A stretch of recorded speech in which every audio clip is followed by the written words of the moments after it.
Hello my friends, LaRuffa here with another straight up solo, and in this episode I'm going to be reviewing the Australia package, or expansion for Nucleum. I'm going to review it from a solo standpoint, let you know what I think, and then we'll take a look. We'll see if it's worth your money, time, and effort. All right, let's go.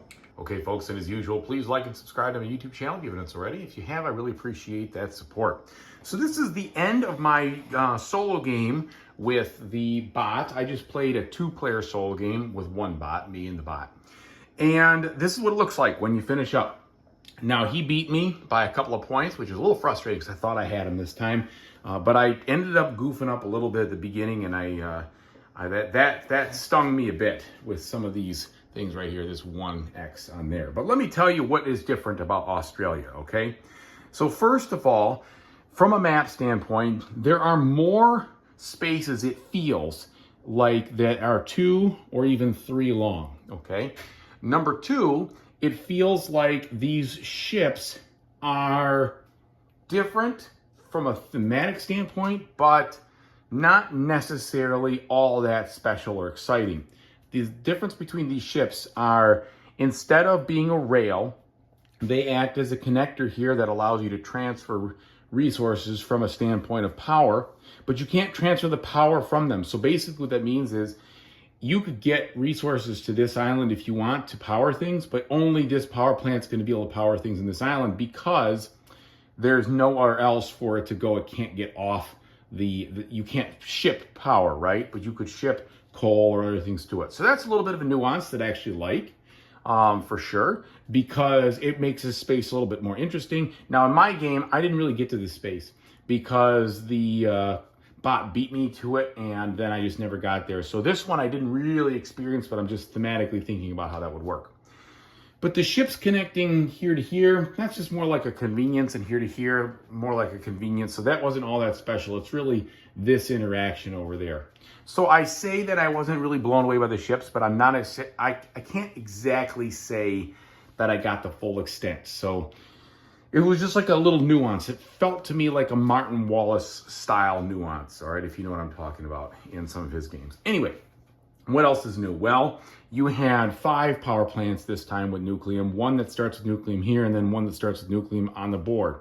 There is none that are just like blocked out. Also, you don't have a city that doubles in points on this, which I actually kind of think is a good thing. Okay, I actually didn't like the Praha city all that much. I don't know why, it just always was difficult to get to, and it felt like you needed to do it. I just didn't like it, but I do like the arrangement of the board in this case, and I'll talk more about that in my review. But that's not here, okay? And then the other thing you have, let's see, so just want to make sure I got all here. Yeah, that's pretty much, oh yeah, the coal mines, of course. The coal mines are probably the coolest thing that you have, where you can build a coal mine, and if you build one, and I didn't actually get to build a lot of them, I built this one, but it provides you permanent coal for a $1, or for free. So 1 unit of coal per mine that you build, and if you build multiple of them, you can get rewards in between, which is kind of cool. The amount of coal that you can get in this board is much more constrained. You can pick it up for $3 a piece here with no opportunity for discount, or you can get it from up there, which is the kind of like the base game, where it starts at 1, then goes to 2, then goes to 3. So these coal mines are important if you want to do that. In my specific situation, I just happen to have an overflow of Nucleum to work with, so I didn't have to rely so much on the coal kind of after I got out of the gate. All right, and the other thing it gives you is, it gives you a couple extra tiles that allow you to build the ships, okay? And the ship building is pretty simple. You basically build it there. If there's no other ship there, it's free. If there's one other ship there, it costs you 1 taler. If it's 2, it costs you 2. Pretty simple like that. The bot only pays if there is your ship there, not if there's a neutral there. And the black ones are neutral just to make things more expensive. They did add more contracts. They did make it that you have more contracts going through as far as how many you put in there to end the game. So it's harder to do that, but I also felt the contracts were easier to accomplish on this board, which I'll talk about in a second. And that's, I think, pretty much the deal. And of course, there's some unique scoring things for the Australia side that focus on ships or focus on something, actually it's just ships for that scoring side there. But then the contracts also help to integrate this. All right, let me tell you what I think about it. So first of all, what I will say about this map is it just felt like it was a bit more fun than the base game map. Now, I don't know if that was because I've played the base game so many times and I've just gotten used to it or whatever, and it's gotten just a smidge stale, but this map just felt like it was a bit more fun. It also felt like it was more intriguing because of where those coal mines are, plus the fact that you have to build 2 rails to get to a lot of things instead of just one. It just made it feel like there was a little bit more of a head-scratching choice. Like, what should I focus on? Should I try to get all these coal mines to work for me so that I can get some free coal, or should I do something different? But if some of those coal mines that are lined up there, well, that's a couple of things away, and it's tougher to build. It just felt like a little bit more of an interesting board, which I appreciated. So I was happy about that.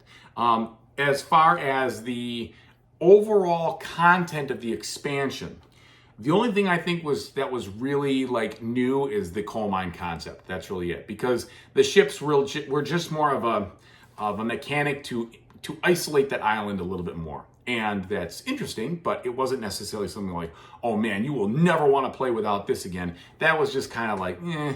So in general, I think the map ends up being more fun. I felt for whatever reason that the map was a bit more forgiving, and I don't know why that is. Maybe I just played better, even though I lost.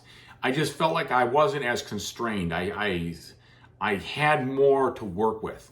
That also could have been a lot of things. It could have been the tiles that came up. You know how it goes with this game.